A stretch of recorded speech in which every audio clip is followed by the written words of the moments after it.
Good evening, everyone. It is 6:30 p.m. I'd like to call our regular City Council meeting, Kermit City Council, to order. Today is Thursday, March 21st, 2024. We're located in the council chambers here at Kermit City Hall.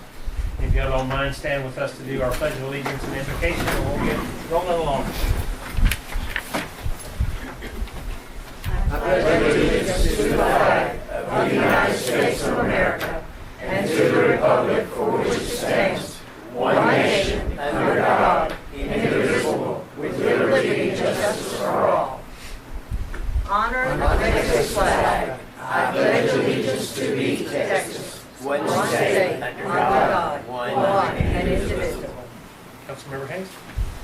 Let's go to the Lord in prayer. Our most gracious Heavenly Father, we ask that you be with us tonight, lead, guide, and direct us to our meeting, that the decisions we make are both beneficial to our city as well as to our residents who reside here. We ask all of these things in your most blessed name. Amen. Thanks, sir.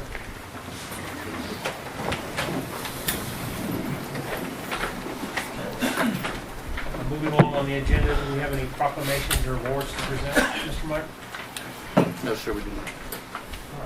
So, item number 5 on the agenda tonight is discuss and consider a request by the Chamber of Commerce for the City of Kermit to assume the responsibility for the 4th of July fireworks show. Do we have anybody from the Chamber here? There he is. Mike, you want to give a brief update and then let Mr. Pineda speak? Yes, Mayor and Council, I was approached by the member of the Chamber, Camille Shelby, who talked and said that I believe what they're looking at is they currently have some funds available and left over from previous fiscal years. And what they're asking is to be able to present that to the City of Kermit. And with that money, we would end up looking at presenting a 4th of July fireworks show this year. The amount of money, I believe they're talking about somewhere about $8,000, which would not cover the fireworks display. From my understanding, it's about $1,000 a minute with a minimum of 12 minutes. So we're still short. We would still be able to find some funding. So if the council directs the staff to try and find funding within our budget, we would go out and look for it and try to find that money. But we know that there would be at least $8,000 coming from the Chamber of Commerce, and the representatives of the Chamber did want to come before the council to be able to make that presentation and to discuss what that would look like if there was something the council wanted to do, to be able to continue on with the 4th of July event that's been held here in Kermit for a number of years. So I believe Chief Pineda is here to speak on that.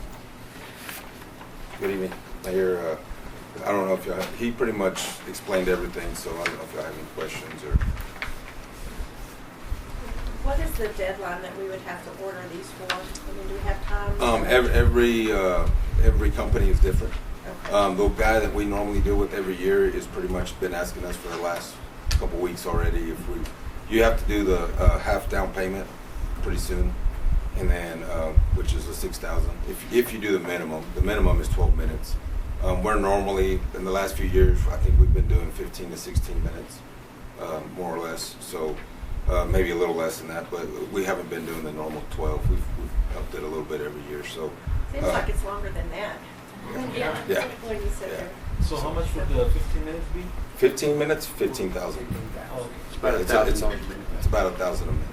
So are you wanting us to take over from here forward or just this year? Correct. Yeah. So we pretty much voted. We're no longer in the firework business.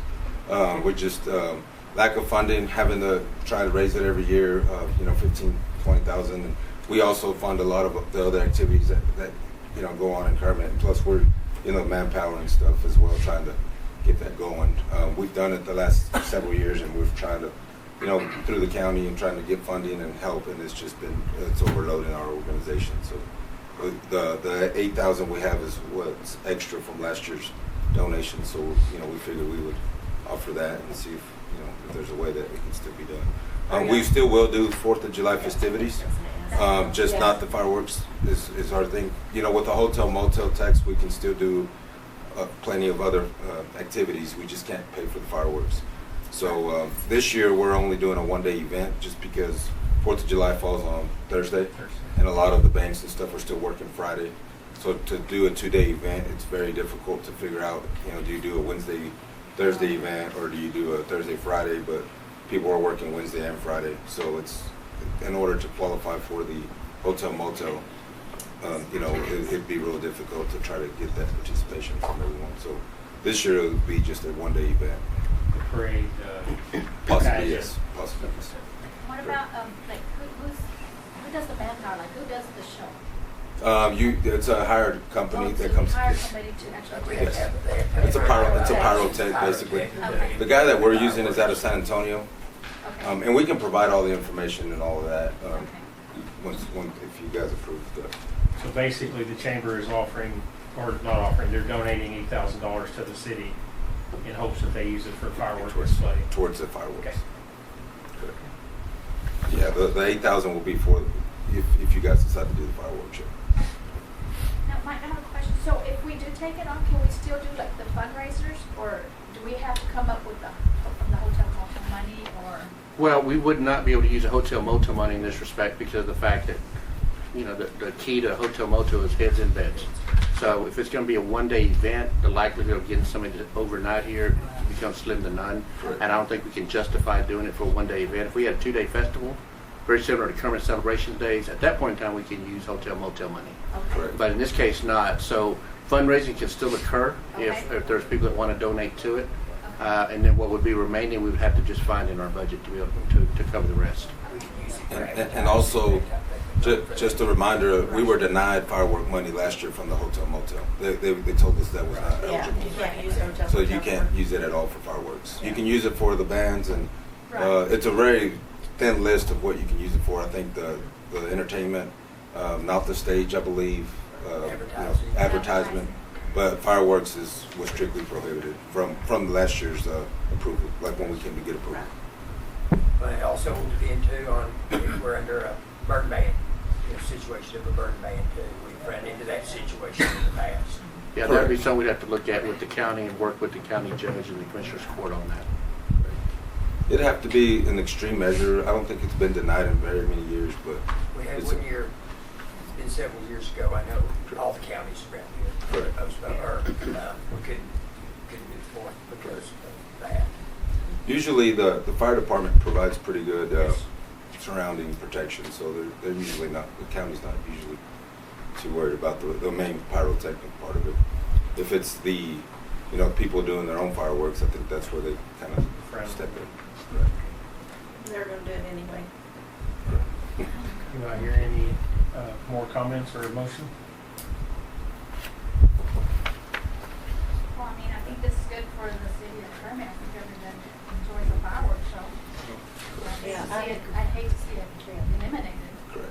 So 2 or 3 years ago, we were not able to have it. The chamber kind of suffered through some big changes of personnel, and so the people that were taking over the chamber we just didn't have the funds. And so we weren't able to. It happened. We weren't able to make the deadline for the deposit, and we didn't have the funds to do the deposit. So that year, it was probably 3 years ago, I think, we weren't able to have one. So yeah, you're correct. The city does really, look forward to that. So we caught a lot of backlash for not doing it that year, for sure. I'll make a motion for the city to take this on just for this year. And set a limit of no more than 15 minutes. Well, I have a question about, will we be able to find the money in the budget somewhere without having to cut something else? I believe that there's been some projects that we've had. We recently discovered another project that we had allocated and budgeted money for, and previously the council had moved and shifted funds from capital budget items that we'd look for capital outlay, shifted over to a project. Well, that project came in under as well, so we have maybe some funding available. It's going to be probably in the neighborhood of about 15,000 to 20,000 available through that, so we'll be able to cover, even if it's a maximum of 15 minutes. That's an additional 7,000. That would be 8, so It'd be 7,000. I think we could find that. But again, if there's some donations being made Right. that would help offset some of that cost, we could do that. And and if the chamber receives some, I would probably say if the chamber receives some donations for the fireworks, it'll have to come and flow right back into the city to cover that. Correct, pitch as well. correct. I think they'd be okay with that. If people are willing to donate, the people that donated last year are willing to donate. Especially if they want to donate to a 501c3 to make it easy for them to turn around and write it off on taxes. That's correct. It's just really, we're, the manpower on our end to go out and, ask for all the donations have been kind of over the years been. So we have a motion to accept the $8,000 transfer for use of firework display and for the city of Kermit to, at least for the year of 2024, provide the fireworks for the city of Kermit. Do I have a second? I'll second it. We have a motion and a second. All in favor? Aye. Any opposed? Motion carries. Thank you, Chief. Yes, sir. Thank you. Appreciate it. Thank you. Thank you. Okay. Our next item on the agenda is to discuss and consider approval of an installation contract and associated guarantee agreement with Performance Services, which is PSI, in accordance with Texas Government Code 302 and PSI's TIPS contract numbers 170103. So we have some folks there from Performance. Mayor, Council, what you have before you have a very large packet on here. There's a lot of information. I've tried to give you an agenda summary, provided really just a summary of the project, but I'm sure when you got your information and got your packet, you noticed that there was a lot of documents in there. What this is an ongoing project that's been discussed since last year about doing a meter replacement here in the city of Kermit. The way we currently sit is that we go out and we do a meter read once a month that takes 3 individuals approximately 3 days, 2.5 to 3 days to read all the meters, and then we have rereads we have to go back out and do. So there's some manpower being expended on that. It's our understanding that the current vendor will not support the current meters that we have, although there's been a discussion by our current vendor to be able to provide digital meters in that. But what you have before you is a complete replacement of all the meters. And essentially what happens, and you have Jenna, who is going to be here with PSI, can talk a little more in depth about it. But essentially what we'll have a dish placed on our water tower in the south end of town. And at the touch of a button, this dish will go out, and it will go out and read all the meters in the city, and then transfer that data back to us for us to be able to do bill calculations. In the event that we have a meter that's missed or misread or whatever, we just have to send somebody out there to do it again, and we should be okay. But it'll free up about almost a week's worth, actually 3 individuals for about 3 days, their work of being able to do that. So I think that we should be able to have that come into play, be able to have individuals that will now be able to do other projects within the city.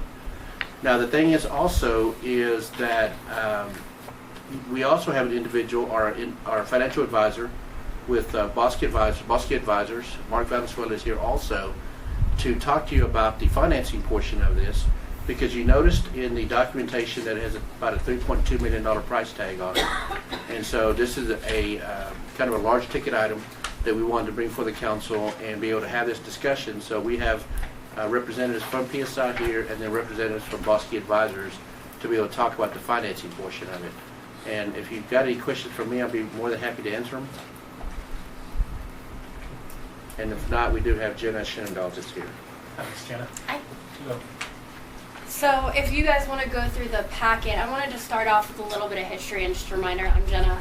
We've been working with you guys since July. Originally we came in to assess the water meters. We were looking at a bunch of other things throughout the city, like a water storage tank and a waste transfer station. But throughout the past couple months of working with you guys, it seems that the best way to start off a project and get Kermit going in the right direction is to focus on the water meters, because they bring you in positive revenue, and then as the city evolves and discusses what they need over the next 5, 10, 15 years, this will free up some cash flow for you guys to really determine where you want to take the city. It wasn't worth trying to push the city in any other direction when there's a lot to be done here. So this project is replacing all of the water meters. It's a turnkey project, but it also addresses the lead and copper rule regulation from the EPA. So TCEQ has every city documenting the water lines that go into every residential and commercial. So it is a turnkey project of both of those. And I'm going to let my engineer explain that one. the LCRR part in just a moment. So what this does is that all of these meters that you have in the ground, you manually read them, and they have moving parts. Over time, those parts get jammed up by water, debris. It can be a lot of different damages that cause them to lose accuracy. And the new meters that you would go to have no moving parts. So they are not going to be any bit inaccurate compared to when you put them in the ground, let's say a month from now, compared to 20 years from now when they're warranted. So it takes away a lot of the potential problems that you've seen in older meters. One of the best things about it is that it also comes with an app, and you get customer real-time data. So you can have the app on your phone and see exactly what's going on with your usage. You can set regulations. Maybe you go on vacation and you want, if anything goes on with your water, you want a text message, it's going to do that for you. So if you have a leak or if you have something going on, you're going to get that information. The city has a very robust portal that they're going to have access to as well, so they have that for everybody. Sai, anything you want to add to that? No, that's good. Okay. So for this system, there are 2,984 meters that you have in the city. It is a full turnkey replacement. It includes 330 meter boxes. So the meters sit in a box somewhere on your front yard typically, or in the alleyways. We did an assessment of all the meter boxes as well, so that 330 is the percentage that we have noticed needed to be replaced. And it includes the replacement of all of the lids for every meter, because some of the meters you guys have concrete lids, and that signal does not get out through concrete, so we will be replacing every meter box with a plastic lid for that reason. If something was to happen, a catastrophic issue, let's say a cell tower goes down, the data is stored in the meter, so it doesn't mean that if it's not communicating, the data is gone. It's going to be there 30 days? Yeah, data is stored for 30 days, Yes. and then whenever the signal gets re-established, you can push the data back to the cloud. So you're not going to lose any of the data. One other thing about this is that we handle all the marketing communication. One of the biggest things is to understand that this touches every person in the city. This is a very big project. Regardless of dollar values, it is something that everyone is going to have a hand in. So we take a very strong approach in handling marketing with every customer, every citizen, and we make sure to curate all of the information. So we take that off the city, working with you guys, of course, to get the message out, but we over-communicate, and we handle that all in-house. Any questions so far? Have y'all done this project in another city, or you have some background on that? We have over 40 different ones in the state of Texas, and the reason we actually were introduced to Kermit is we are doing Odessa's water meters. So that was the bridge of how we got here. How about the portal? Would it be easy for our citizens to be able to read the portal? Yes, it's basically almost as simple as I'd say using an iPhone. It's pretty much, and we'll do a lot of, we'll do 1 to 2 different days, and we can get videos out to make sure people know how to, but it's not designed to be complicated or to be intricate. Most of the data is going to be right in front of your face. And if there's anything else, we can always set up more classes or or do videos to show you how to get information. So, can you look at this during the month before they read your meter? And you can go, oh my goodness, I'm using too much water, and then back off maybe from water in your yard? You can. So it'll be 100% real-time information. You can look at it at any time you want. I've had cities, to me, I find it very funny, where they've had kids skipping school and they see that their water is being used and they're like, well, that's not real. They find out their kid wasn't in class and they were at home using the bathroom. That's how detailed it can get to. There have been people who have said, no, I'm not using this much water, and you track a pattern and you can see exactly what's going on. So you have full access. Yeah, so technically the meters can track data at every 15-minute interval. It can be from 15 minutes to up to 1 hour, however the city wants to set it up. And it automatically pushes the data to the cloud every 12 hours or 24 hours. Or if you need to go in there and look at a particular meter, you can do that at any point in time. And you can see the 15-minute reads for the last 72 hours. So it's pretty easy to see. So there are basically, at this point, we're basically eliminating all meter reads. Everything goes to the cloud and goes to a billing system. And the meters themselves are warranted for 20 years. So when we mention that you can read it every 15 minutes or every hour, sometimes if you read every 15 minutes, the batteries can die. So all of that included is into that. So if a battery dies in a meter, that is included in the warranty. So we do suggest not 15 minutes, but typically every hour, or some cities do every 4 hours. But you can see the data when you want to push it. It just depends on when it wants to come out. And then as a company policy, PSI does not do any change orders. So if we're telling you this is a turnkey project and we have everything scoped out, it doesn't matter what comes up, it's on us. So you can talk to any of our customers. We don't do change orders because we do all of our engineering work up front. We have already tested your water meters. We know where everything is. So that is one of the benefits that we have. Is there any inclusion in this contract for additional meters that may not have been accounted for right now, but that might break? By a standard, we do 1%. So we've included 1% additional. And that's also if you guys do have any developments, any new houses, or if, let's say, one of the meters is acting funky or a couple, while you send them off, you have them in stock to put them in. And then we've also talked with Public Works. They would like to keep all of the meters that you guys have in the ground just for storage as an extra backup as of now. So you will have meters on meters. So are y'all gonna leave that in our alleys where our meters are now? Most everybody's in their alley. What do you mean? Like leave the meters in there? Well, I know you're gonna put the new meters, you're gonna put them right where our existing Right. meters Yes. are. Yeah. Okay. They will be exact. You will not know from a citizen standpoint, other than if you happen to see somebody at that time changing it out, which it takes about 20 minutes to change the meter out. You won't notice any different. Okay. I'm pretty concerned about plastic lids. How many of those spare do we have? You will not have typically spares of those. They're going to be pretty much one for one. If we want to add some spares, we can. Okay, what's the cost of those? The lids cost about, I think, $30, but it depends on the size of the meter. But So basically, what we do on larger meters, if that are usually on payments where if it's getting run over by vehicles, those are traffic rated. So even if they get run over by vehicles, they don't get destroyed. So those meters, the larger meters, are usually have traffic rated lids, so you don't have any problems with them getting damaged. we don't typically see a damaged lid unless somebody was to actually go out and cause intentional damage. It's not something. But we have in our standard, we do include an owner's directed allowance. So there should be about, again, 1%, about $30,000 in this project as an owner's directed allowance for if anything is to come up, and let's say you do want extra lids or you do want something else part of that while we're going through it. That way we don't have to come and ask for anything additional. If you guys don't use that money, it gets refunded to you guys. At what point? When the project is done. Because you'll have until the end to decide if you want to do anything else. We've had cities use it to buy tools or things like that, so it's really up to what you want. We just don't ever want to come back saying that, oh, you wanted to add something and then make it a hassle. So they'll be able to be, I know some of the meters are like cemented in, I think the sidewalks, so they'll be able to be Yes. replaced. That was part of what we did with the audit when we did the meter box survey as well. So yeah, some of them, that's why some have to get replaced. But there is no issue with that. And as you see, we have a full house of citizens.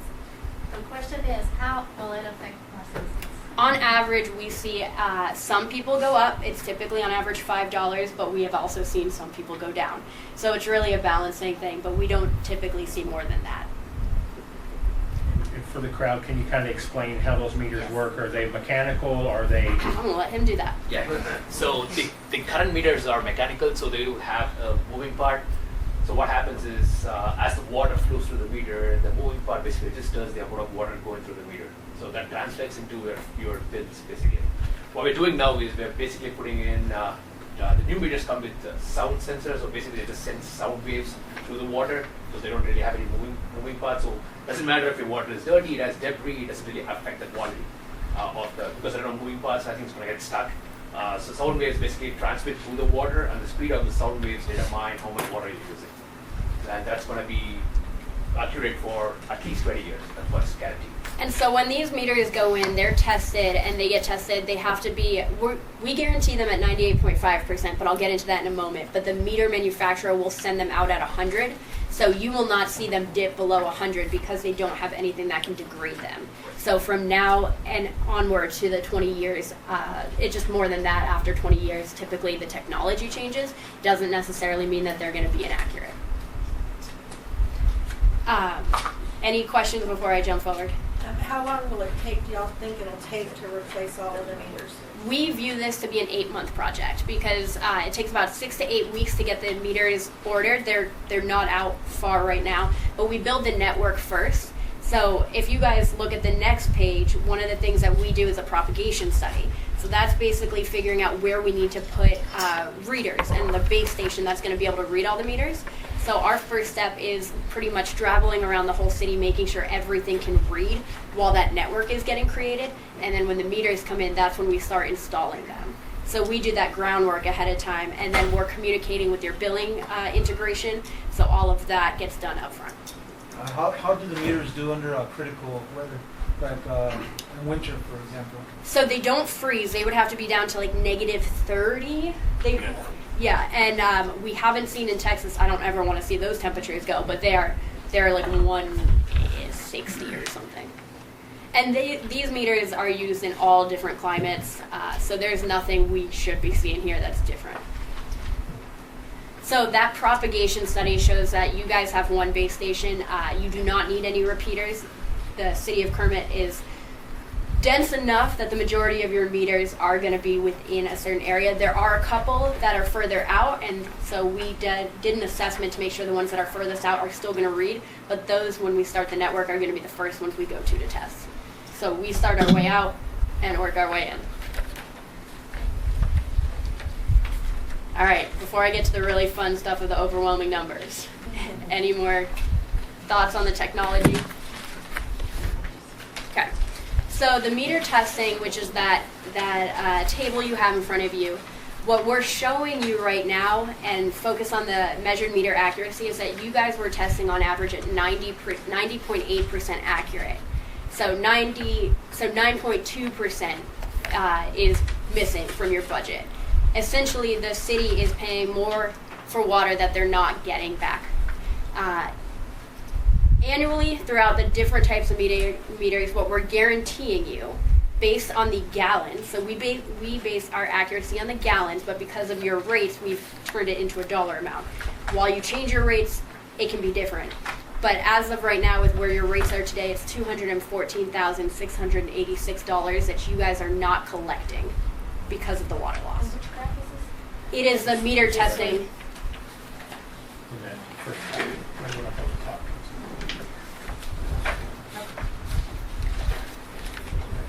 So us being a team of engineers, we are very conservative. So we as PSI will guarantee you that $214,000 because we guarantee you up to that 98.5% accuracy. There is an additional 1.5% that we're not showing you. You guys are going to get that, but we don't guarantee that. We're engineers. We pull it back, make sure that we're not talking every single penny. So there is a big delta that you guys are not gonna, that you guys are gonna get, but you're not seeing on here. Can you explain that a little better? I think you did a good job. Okay. If we do get it, how long would it take for us to get that back? What do you mean? Yeah. Overall? Yeah. Okay, so this project, I do not have that chart up here, but the break-even point on this project, I deleted it. Oh, it's right here. Yeah, no.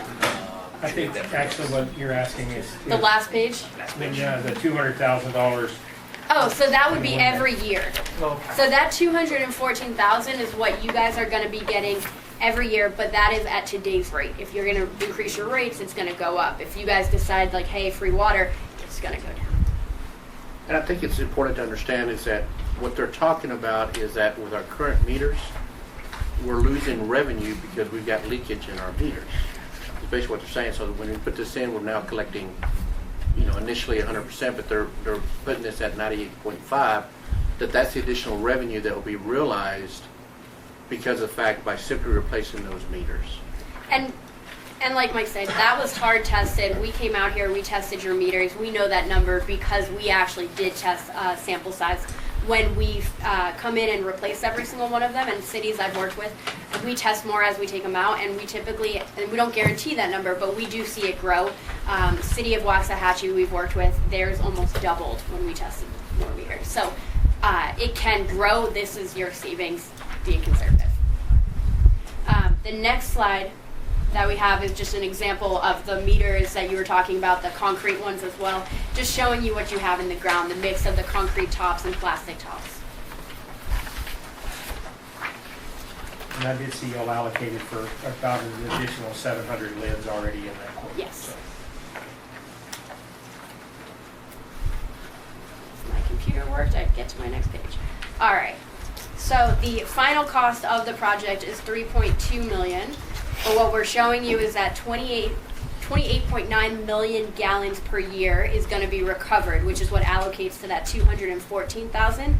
Additionally, there'll be about $38,000 a year in O&M savings, and that's the operations and maintenance, like Mike was saying, of the reduction of the 3 days a week of reading. They're going to be, your public works will be more proactive. It's like adding an extra person to your staff. And then the avoided capital cost, which is split over 2 years, that's the lead and copper rule. For us to do that, it comes at a significantly discounted amount because we're already going to be in there changing out the meters. It's not an effort for us to take photos and document, but most cities hire a third-party consulting company because they don't have the manpower to come in and test and get that document ready. So that's what that $141,000 is. And then the annual costs are not for PSI. That's going to be the cost for the service for the water meters each year, paid directly to the meter manufacturer.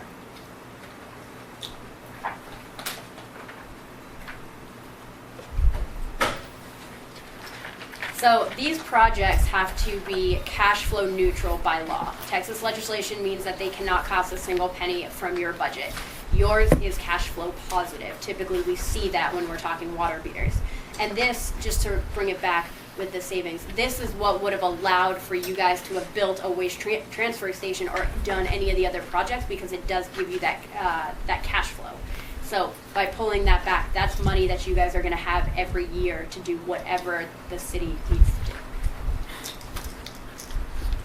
And then ignore the cash flow because that's going to change with whichever way you decide to go. I appreciate that. That's a very big compliment.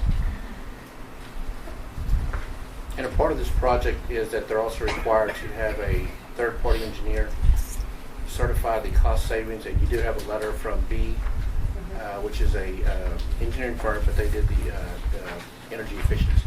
And again, by legislation, that has to happen. It's the checks and balances of doing a project like this. You do need a third party that doesn't just say, hey, trust us.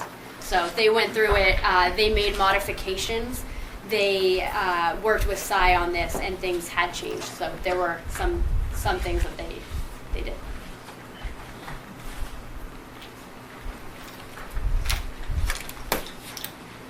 Mayor, Council, I don't know if you have any more questions for Jenna or PSI.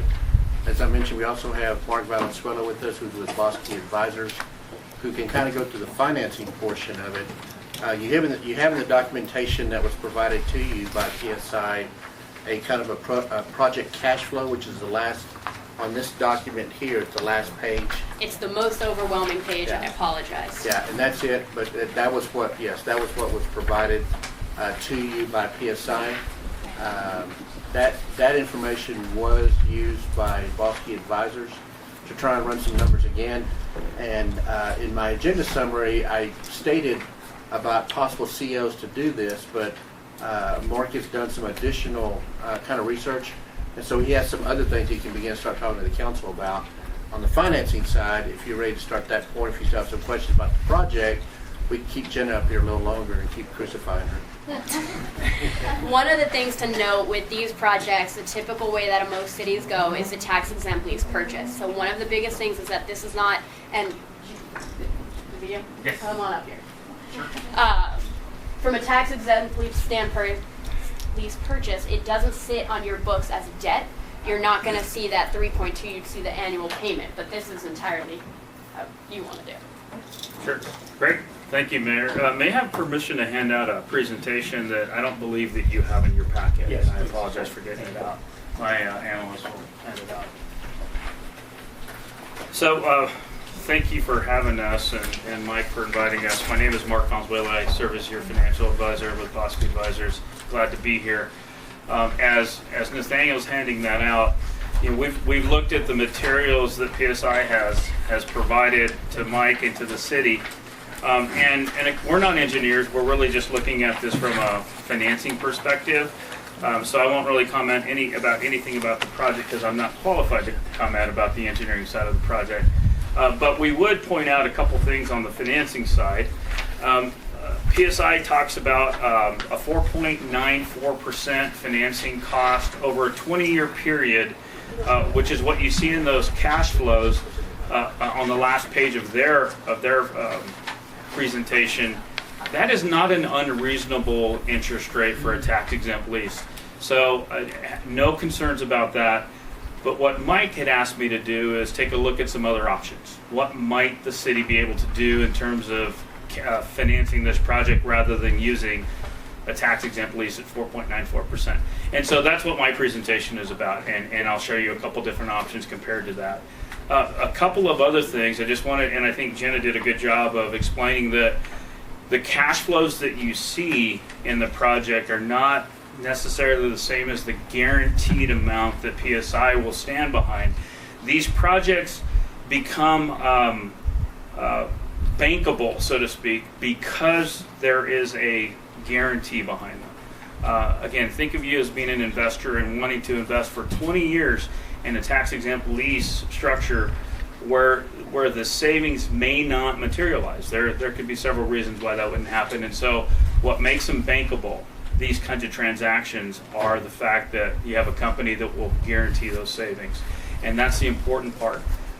Otherwise, it may require the city to use its certificate of obligation capacity as a backstop to fund the project and to get a quality credit rating on and make it bankable is the point. Or some other revenue stream, from the utility itself, water revenues. So having said that, I did look at that, and again, Jenna had pointed this out. The guaranteed savings is $252,913 per year based on the numbers that she had just talked about. The cash flows will show you something that looks like $394,000 for a couple years, and then it drops down a little bit after that capital avoidance goes away. So I just want to talk about those differences, that the cash flows, the total cash flows are not what are being guaranteed. It's the $252,000 that is what the guarantee is. So having looked at that, this is affordable from that perspective, meaning the guaranteed savings will cover the cost of the project, the 3.2, plus the interest cost, which is about 2.2 under the scenario that PSI has shown you. So overall, it's a $5 million plus project when you pay it off over 20 years.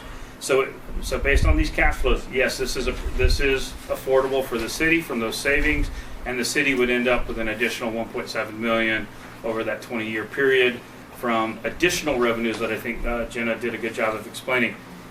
One of the points that I would point out and would recommend as you move into negotiations with PSI is that in Exhibit D there's a performance guarantee, and it doesn't explicitly talk about what the guarantee would be. In other words, is it a corporate letter of credit? Is it PSI saying that they will be here and be around for 20 years, and that should the savings not materialize, are they going to write the check to cover the difference? Because that's what the guarantee is.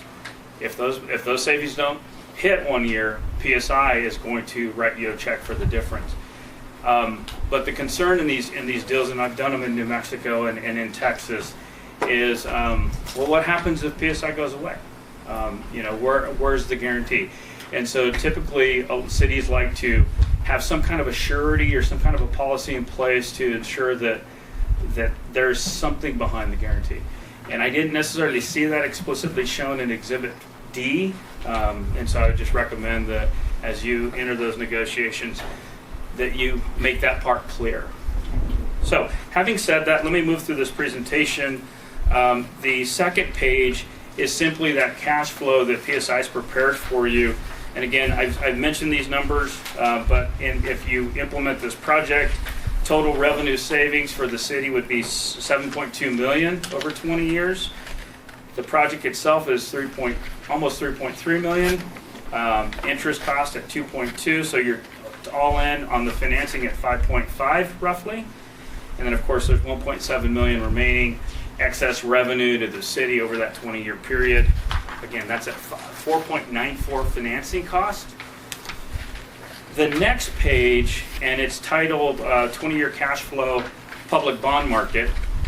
If we took this out to the public bond market, we would likely have to use your certificate of obligation authority. You wouldn't pay from property tax, you would simply just use that to enhance your credit. But if we did do that, you can see that under the same considerations, using the guarantees that are talked about, the revenues from that level, we could finance, we'd only need to finance 3.15 million, because the bond market right now, they're paying premium for bonds from cities like Kermit. And so they would provide about $200,000 of premium in this, so you wouldn't have to borrow the full amount for the project. And then your interest cost will drop pretty substantially relative to that tax-exempt lease. It would drop down to about 1.6 million rather than the 2.2. So you end up financing over 20 years 4.8 versus that 5.4 million. So there's a benefit there, pretty substantial. That means that the city walks away based on these cash flows at the end of 20 years with 2.5 million revenue rather than that 1.7. And then Mike pushed me harder, and he said, come up with more savings. And so I kept looking around, and I came up with the last slide. So the Texas Comptroller's Office provides financing. Now this is contingent on availability of funds. And so we'll have to get into the queue and see if Kermit can get in line for that. But the Comptroller's Office provides financing for these types of projects. And they can be as low as 2%. And so I ran, assuming that would be the case. That's what the last slide is. And it shows you that 20-year financing cost drops down to a total of both principal and interest of 4.2 million roughly. So it drops fairly substantially. If that is an option, and if the city were to move forward on this financing, I would recommend that we engage the Texas Comptroller's Office to see if that's a possibility to enjoy those types of savings. And in that scenario, the remaining cash flow that goes to the city after 20 years is more than 3 million. So it really does matter. So Mike did a good job in pushing me, and we've come up with some pretty good options for City of Kermit if you choose to take on the project and finance it over 20 years based on that guaranteed savings. So with that, forgive me for taking you through a lot of numbers, but I'm happy to answer any questions that you might have. Are any of these avenues disadvantage to us if we do a future bond for anything? Is there something that would degrade our bond value or things of that nature? Mayor, I'll caveat this with I'm in the debt business, so I think that the certificate of obligation will certainly put more debt, on the city's balance sheet. But I don't see that as a negative. I see it as a positive. Okay. Because more investors get to see it. I think the financial position of the city is fairly strong right now with fund balances. And I appreciate Jenna's comment about a tax-exempt leases and debt. Rating agencies and investors still see it as debt, nonetheless, because it is an obligation for 20 years. And I don't want to be argumentative at all, but it's debt. It's a 20-year obligation that the city will have. So, But you don't think it would hurt us? no, sir. Okay. Mayor, Council, I do want to point out that the debt, the information that you saw there from the financing that was presented in PSI, that is not from PSI. That was given to me also by a company that they use, Capital One, who provided these numbers. So I want you to know that PSI is not saying these is what you'll pay. They simply include that in their presentation from Capital One, who provided it for them. So I do want to make sure there's a distinction between that it's not PSI pushing this in that aspect. Okay. So, We just do the engineering and Yeah. do the project. Yeah. We have city split. Most of them do COs or tax exempts. So Okay. it goes either way. Great, thank you. Just giving us an option. So we would have to go out for a bond, so we would have to do an election for the bond? but not necessarily, it just depends on how we're going to do this, because if we go through certificate of obligations, it's simply something the council would vote on. Okay, it's a CO, again, still a debt. If we decide to go through the comptroller, we think we'd have to actually apply for those fundings and kind of go that route. So even though it shows as a debt, as Mark was saying, it's a debt for us, but it's a much less expensive route to go.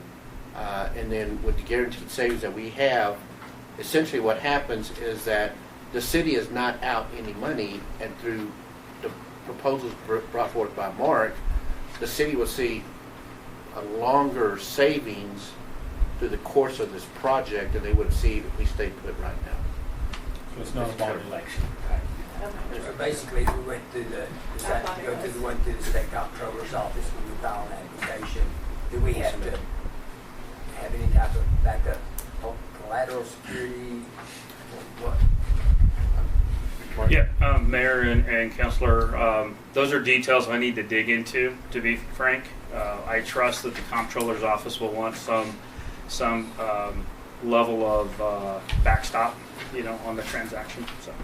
So I'll have to return to the council and give you a better answer on another day. And I'm sure they probably want to look at our water rates to ensure that water rates are sufficient in order to meet the obligation. That's why I was wondering if we had to have some kind of Yeah, they backup would look. security. I can tell you that previously in a previous position, we ended up we went out to get a bond issuance, and a part of what the bond market wanted us to do was we ended up having to increase our water rate to ensure that there was enough revenue coming in from the rates in order to meet that debt obligation. I don't know if that would happen here. I mean, there may still be sufficient revenue because we're already showing that there'll be a kind of a positive, revenue stream from this already. So we won't know that till we get into the detail. So what's before us tonight really is not the financial side of it, but the contract with PSI. Well, actually, I believe it goes hand in hand. Okay. Because if we're going to start down this road, then with PSI, they're going to want to know where the money's going to come from in order to be able to order the parts, be able to start the promulgation study, start that whole project. Unless they wanted to do it for free for a little bit, for about a year or so. Yeah, a year from now, your pricing is going to be totally different. So we don't advise approving a project without having the financing in place, because I can't go and give the go-ahead with anything. And then even a month, 2 months from now, everything could look different financially, so I can't do anything unless you have the financing in place. And this is a large dollar amount. And so I just so you know, I had prefaced this with Jenna and with Mark and said, look, be prepared that the council may want to review this and really mull it over and go through all these documents and probably ask some more questions before they begin to start moving in that direction and deciding what they want to do, because it is a large project, and so it's something that needs to be considered. If you tell me, well, what about our current meters? What's going to happen to those? Or we want to look at that. Your savings are going to look better. Yeah, so it's just however you tell us to go is the direction that we will go. What's our deadline to have to get this done? The state has a deadline for it. So you have a deadline for the LCRR, which is October of this year. So if you have anything in place and somebody is having a plan to go forward, it's no problem. You can file an extension, and we can take care of that for you. So that would be a deadline for that part of it. So if council needed some more time to look at this, could we do a special meeting in a couple of weeks or something? Definitely. To finalize the financial side and all that? Definitely we do it. And at that point in time, we could probably bring back Jenna and Mark, but we could probably do it through an online meeting. Okay. So, do we have any kind of a motion to continue tonight with this, or would you recommend we just postpone this till a separate meeting? We can do some further research into it. So I'll make a motion to table item number 6 on the agenda until we can do some further study and meet upon it. I'll second. A motion and a second to table item number 6. All in favor? Aye. Any opposed? Motion to table carries. Gonna thank you all very much. Mike will be in touch. Thank you very much. Mark, thank you. Thank you. You done for the night? Yes, sir. Advice? Thank you all very much. Thank you. All right, council. So our next thing is the consent agenda items. And I'm just going to touch on them real quick, and then Mayor, did you want to go to executive session? We have our attorney going to be you jumping want to do on. that and then come back to this? Yeah, we have our attorney jumping on, and I told him we'd be between 7:15 and 7:30. Okay, so it's about 7:20. So what we'll do is we'll adjourn into executive session, and we'll return as soon as we can. It may be just a little bit. Reminder to everyone that's here, the audio and video will still record, so if you got something you want to say about me or something, you might want to go outside. Mayor, Mayor, I think technically you do have to state why we're going to executive session, so read off all of item 8, A, B, C, and D. Okay. So council is going to exercise going into executive session in accordance with the Texas Government Code, Section 551. First item is consult with legal counsel pursuant to 551-071.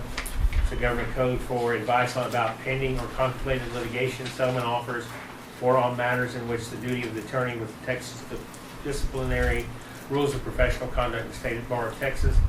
B is to consult with legal counsel pursuant to Section 551.072 government code advising advice regarding real property.